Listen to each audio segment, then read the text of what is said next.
आज माझ्या हक्काच्या बारामतीच्या मातीत तुमच्या सेवेसाठी येत असताना माझे हात पाय कायमचे विसावले, पण मला अभिमान वाटतो तुमचा चेहरा. माझा स्वभाव थोडा रोखोक होता, कधी कुणाला ओरडलो असेल, कुणाचं मन दुखावलं असेल, पण माझ्या त्या रागात माझी जबाबदारी आम्ही तुमच्यावर सोबत डोळे पुसून शेवटचं सांगतो, आता रडत माझा महाराष्ट्र आपल्याला अजून खूप पुढे न्यायचं. तुमचाच कामाचा माणूस अजितदादा पवार.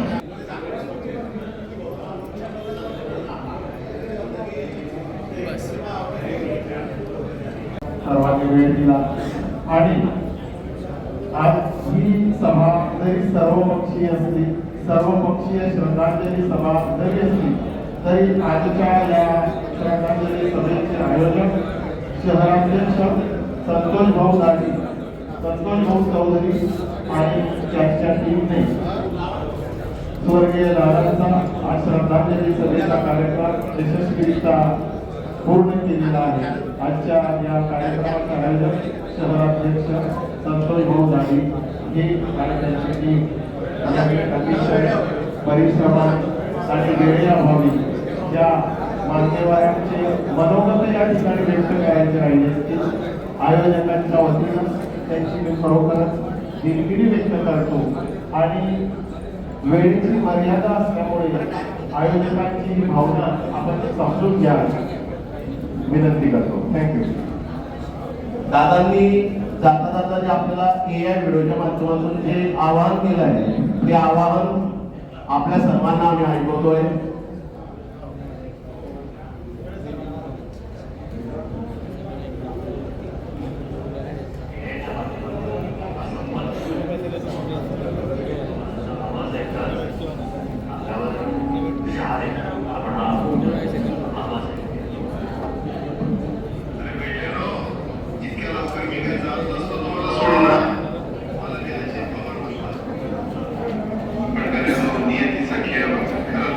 चलो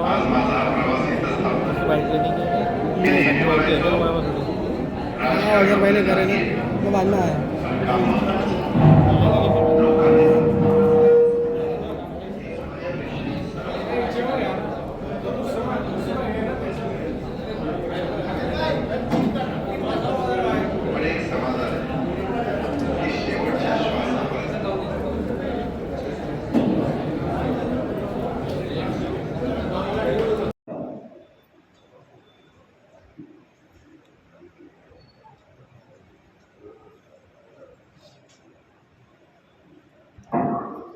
उपस्थित एक स्वप्न वाटतंय की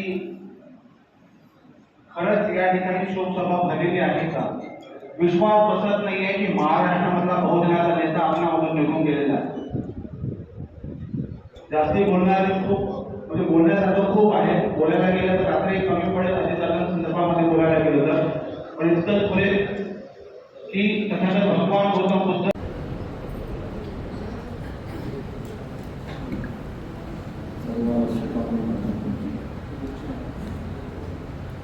जानेवारी अचानक सगळ्यांनाच शॉक वगैरे बातम्या आली. 27 तारखेला आम्ही कॅबिनेट झाली. कॅबिनेटमध्ये अनेक विषय चर्चेले गेले. सहसा कॅबिनेटमध्ये गोष्टींवर रोखोक बोलणाऱ्यांमध्ये फक्त दादाच. वित्तवर विभाग त्यांच्याकडे असल्यामुळे महाराष्ट्राच्या अर्थकारणावर महाराष्ट्रातील परिणाम म्हणून कुठल्या गोष्टी केल्या पाहिजे, कुठल्या गोष्टी टाळल्या पाहिजे अगदी बिनधास्त त्यांचं मत व्यक्त करतो. एवढा स्पष्टपणे नेता क्वचितच आपल्याला राखण्यात आला होता. लोकांशी खोटं बोलायचं जे असेल ते स्पष्टपणे सांगायचं. पहिल्यांदाच ह्या कॅबिनेटच्या वेळेलाच मी त्यांच्याशी बोललं बऱ्याच वेळा. माझ्या डिपार्टमेंटचा एक विषय असल्यामुळे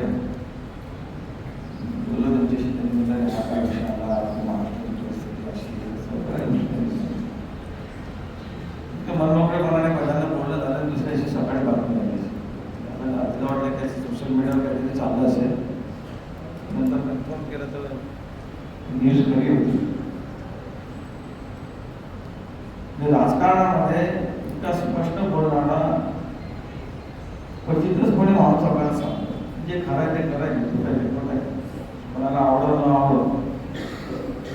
बरेचसे डिसिजन असे असतात की जे घेताना राजकारणी लोक घाबरतात. त्याचे लोक याच्याचा वाईट वाटेल लोकांना, लोक काय म्हणते. पण ते महाराष्ट्राच्या दृष्टीने जर योग्य असेल तसे डिसिजन दादा भिन्नाच घ्यायचे की काय नाही तर माझ्या महाराष्ट्राचं भलं लोक काय म्हणते मला शिकायला लागेल. पण हे मी करणारच. बऱ्याचशा गोष्टी अशा आहेत त्यांनी त्या गोष्टीसाठी कधी विचार केला नाही. फक्त महाराष्ट्राला आपली शिस्त राहावी, त्याच्यात कोणाचाही असं निघू नये म्हणून नेहमी त्याचे प्रयत्न असायचे. पहिले 5 वर्षाच्या पहिल्यांदा आम्हाला झालं राष्ट्रवादी काँग्रेसबद्दल झालेलं होतं. त्याच्यामुळे 5 वर्ष त्यांच्यासोबत काम करण्याची संधी मला मिळाली. नवीन आमदारांसाठी अशा प्रकारे त्यांचं प्रोत्साहन वाढावं. पण त्यांनी जेवढे नवीन आमदार त्यामुळे सगळ्यांना अधिकारी वाटून दिले. हे नवीन आमदार आहेत, त्यांचं काही काम असलंय तुम्ही तुमच्याकडे येतील, त्यांचं काम झालंच पाहिजे. होणारं नसेल तर मला सांगायचं की दादा हे असा प्रॉब्लेम काम होणार मी काय होणार ते मी बघेन काय करायचं. पण माझ्यापर्यंत या नवीन आमदारांना फेऱ्या मारायला लावायचे स्पष्ट अगदी आमच्यासमोर. अनेक कार्यकर्ते असे पाहिले आम्ही काही चुकीचे कामही करायचे. करायचं नाही पण असं कार्यकर्ता जवळचा त्याला झाप झापून लावायचं. त्यामुळे याच्यासाठी बसलं काय असंच करायचं का तसंच करायचं का तुम्हाला कामं नाही का ते कामं नाही का असं बोलायचे एवढे की त्याला असं वाटायचं की झालं काम करायचं ते निघून जायचं. लगेच फोन उचलायचे दौऱ्याच्या अधिकाऱ्याला फोन की असं असं कार्यकर्ता त्याचं असं असं काम आहे जरा तुला बघून घे. कार्यकर्ता गेला त्याला कळतं की माझं काम झालं. कार्यकर्त्यांना कसं सांभाळायचं त्या नेत्याकडनं शिकलं. अनेक पद त्यांनी भूषवली होती. खासदारही होते ते आमदार तर ते मला वाटतं 7-8 आमदार झाले. अनेक मंत्रिपद त्यांनी भोगली. ऊर्जा मंत्री, कृषी मंत्री, सहकार मंत्री, ग्रामविकास मंत्री, उपमुख्यमंत्री म्हणून मला वाटतं त्यांचा विक्रम झाला 6 वेळा झाल्याचा. आता ते वित्त व नियोजन विभाग सांभाळतो.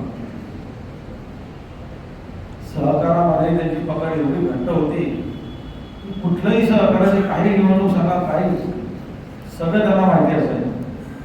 त्याचं काय चाललं, त्याचं काय चाललं, दूध संघाचं काय झालं, जिल्हा बँकेचं काय झालं, या साखर कारखान्याचं काय चाललं, त्याचं काय चाललंय अख्ख्या महाराष्ट्राची माहिती असेल. म्हणजे त्यांच्यासमोर बोलायचं म्हणजे विचार करून बोलावं लागेल. काहीतरी काही गोष्ट त्यांना सांगितली म्हणजे 10 प्रश्न विचारायचे की आपल्याला विचार पडू द्यायचा त्यांच्यासमोर काय बोलावं. इतके डीप नॉलेज त्यांना होतं. शेतीचं नॉलेज, साखर कारखान्यांचं नॉलेज, सगळ्या सहकार संस्थांचं नॉलेज.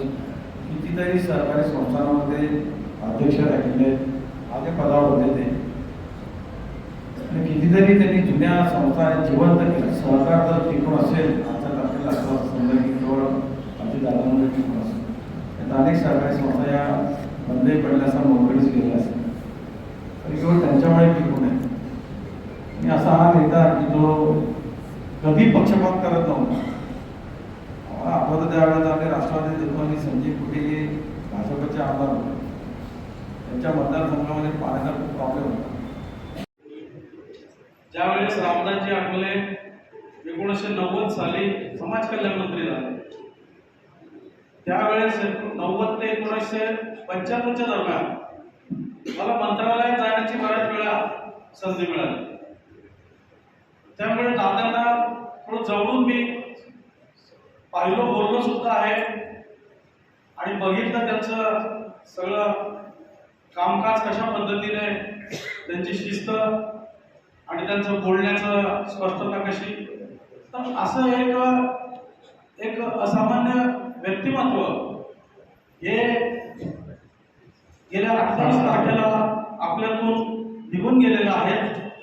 तर अशा या व्यक्तीबद्दल, असामान्य व्यक्तीबद्दल ज्यांचे अनंत विकासाच्या अनंत पैलूंचा तो योद्धा होता, त्यांच्याबद्दल मी या ठिकाणी काय बोलावं. मी एवढंच सांगेन की सर्व समाज घटकाच्या साठी त्यांनी काम केलं. सर्वसामान्यांपासून तर महाराष्ट्र ही अशी एक भूमी आहे की ज्या भूमीमध्ये आम्ही पक्षीय राजकारणाच्या पलीकडे जाऊन नातं जोपासणारी, माणुसकी जपणारी माणसं पाहिली. कैलासवासी स्वर्गीय बाळासाहेब ठाकरे, स्वर्गीय विलासरावजी देशमुख, स्वर्गीय गोपीनाथरावजी मुंडे, आराराबा पाटील, प्रमोदजी महाराज असतील, या सगळ्यांच्या पंक्तीमध्ये आज दुर्दैवानं अजितदादांचं नाव ठेवलं. ही जी माणसं होती ही खूप जगावेगळी माणसं होती. पण आपलं मनोगत एक श्रद्धांजली या ठिकाणी व्यक्त करायची. आजच्या या अजितदादांच्या शोकसभेसाठी उपस्थित सर्व शोकाकुल बंधू भगिनी, दिनांक 28 जानेवारी सकाळची ती वेळ ज्या प्रत्येकाने व्हॉट्सअप किंवा टीव्हीच्या माध्यमातून अजितदादांच्या प्लेनचा अपघात झाला आणि त्यात 6 लोक गंभीर जखमी आहे अशी बातमी ऐकली. ही बातमी ऐकल्यानंतर पुढची प्रत्येकाच्या मनात ही देवाकडे प्रत्येकाने प्रार्थना केली असेल की या विमान दुर्घटनेत कुठलीही जीवितहानी होऊ नये. पण तसं दुर्दैवाने झालं नाही. पुढच्या मिनिटाला विमान अपघातात अजितदादांचा मृत्यू झाला ही बातमी समोर आली. ही अशीच एक पाठ होती गेल्या काही वर्षापूर्वी या कैलासवासी गोपीनाथजी 28 जानेवारी रोजी सर्वच प्रसार माध्यमातून ठळकपणे बातमी समोर आली आणि मला अनेक प्रसार माध्यमांवर आपण बातम्या पाहत होतो. त्या सर्व माध्यमांमधून विमान कोसळलं, दादांचं विमान कोसळलं अशा बातम्या येऊ लागल्या. परंतु एका प्रसार माध्यमावर एक ओळ वारंवार त्या ठिकाणी स्पष्टपणे लिहून येत होती. ती ओळ म्हणजे विमान नाही, आभाळ कोसळलं. आणि खरोखर या एका ओळीनं दादांचं कर्तृत्व किती उंच होतं ते आभाळाच्याही पलीकडे होतं हे या ओळीने सिद्ध केलं. दादांसारखा वक्तशीलपणा, स्पष्ट वक्तेपणा असलेला नेता या महाराष्ट्रात पुन्हा होणे शक्य नाही. असे नेते खरोखर या निर्दयी काळाने आपल्यापासून हिरावून घेणं हे तितकंच दुःखदायक आणि वेदनादायक आहे. दादांच्या जाण्यानं सर्व भारतीय समाजमानाचं या ठिकाणी अपरिमित असं नुकसान झालेलं आहे. ते कधी भरून न निघणार आहे. या प्रसंगी मी दादांना माझ्या परिवाराच्या वतीनं तसेच वंचित बहुजन आघाडीच्या वतीनं सासू नयनाने या ठिकाणी भावपूर्ण श्रद्धांजली देतो. धन्यवाद. जय हिंद. रहने को सदा दुनिया में आता नहीं कोई, जैसे रहे हो तुम वैसे कुछ आता नहीं कोई. मरहूम अजीतदादा पवार एक ऐसी शख्सियत जो ना कि सिर्फ किसी समाज को, किसी शहर को रिप्रेजेंट करते थे, बल्कि देश के हर व्यक्ति को रिप्रेजेंट करने वाला, देश के हर व्यक्ति को संबोधित करने वाला, अपना समझने वाला एक ऐसा नेता कि जिन्होंने कभी न जात पात देखा, न समाज देखा. इनकी कोई लिमिटेशन नहीं थी. क्योंकि दादा से कभी जो है तो व्यक्तिगत मिलने का मौका कभी मेरे को नहीं पड़ा, लेकिन जितना दादा के बारे में हम जानते हैं, हमने पढ़ा है, देखा है, तब ये समझते हैं कि एक ऐसा नेता, एक लोक नेता जो इस मुल्क को छोड़कर गए, दुनिया को छोड़कर गए, अब शायद दूसरा अजीत दादा इस दुनिया को ना मिले. और आखिरी में जाते वक्त दादा के लिए श्रद्धांजलि के दो लाइनें कहूंगा कि हजारों साल नरगिस अपनी बेनूरी पे रोती है, हजारों साल नरगिस अपनी बेनूरी पे रोती है, बड़ी मुद्दत से होता है चमन में दीदावर पैदा. ऐसे अजीत दादा, इनको मैं पूरे मुस्लिम समाज की जानिब से और पूरे शहर की जानिब से और पूरे मुल्क के मुसलमानों की जानिब से खिराज अकीदत पेश करता हूँ, श्रद्धांजलि पेश करता हूँ और दुआ करता हूँ कि अल्लाह रब्बुल इज्जत पवार परिवार को जो है वो सब्र जमीन दे और उनको इसी तरह से देश के लिए दादा के नक्शे कदम पर काम करने की तौफीक दे. धन्यवाद. मला शांती मंत्र होईल आणि कार्यक्रम आपला संपला.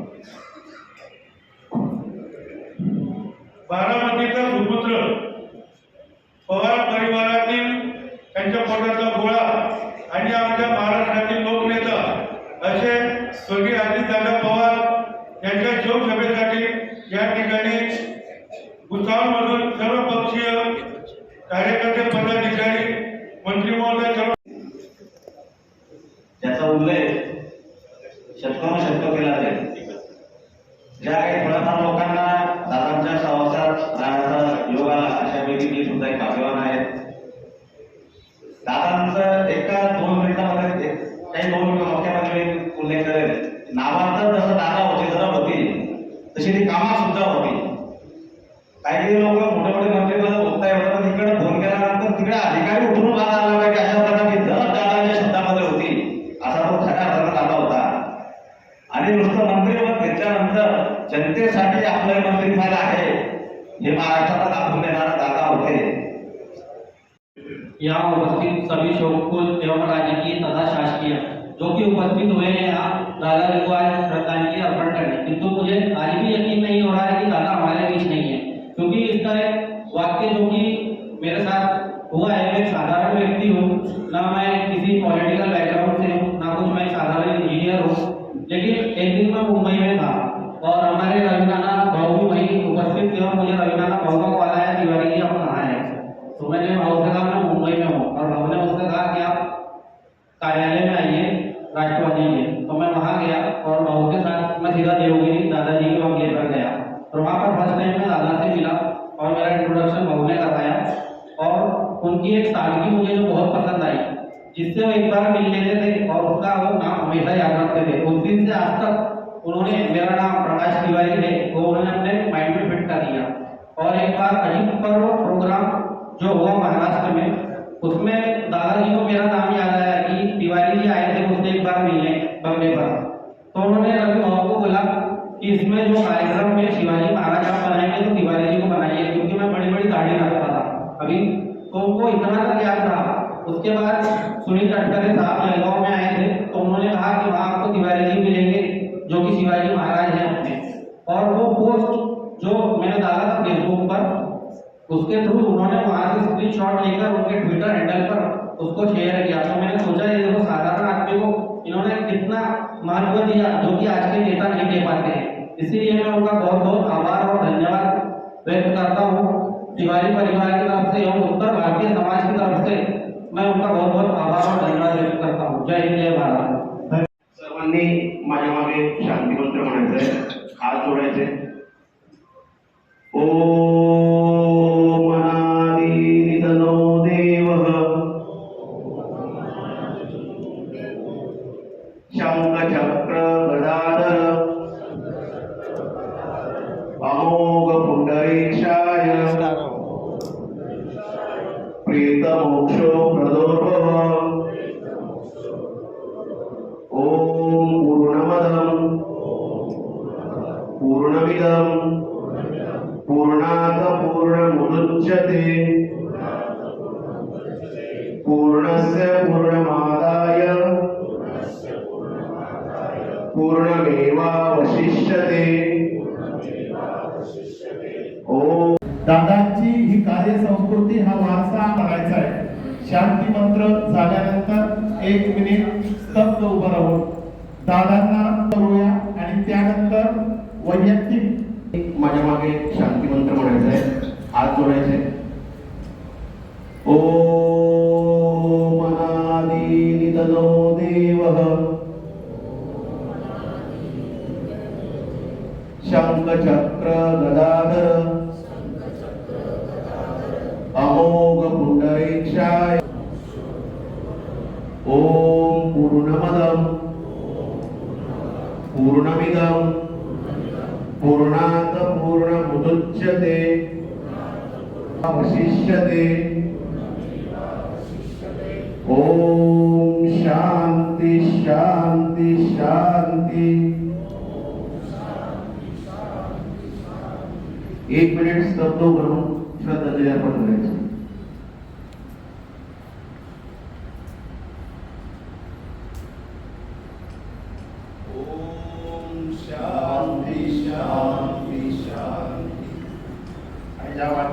वैयक्तिक श्रद्धांजली अर्पण करायची.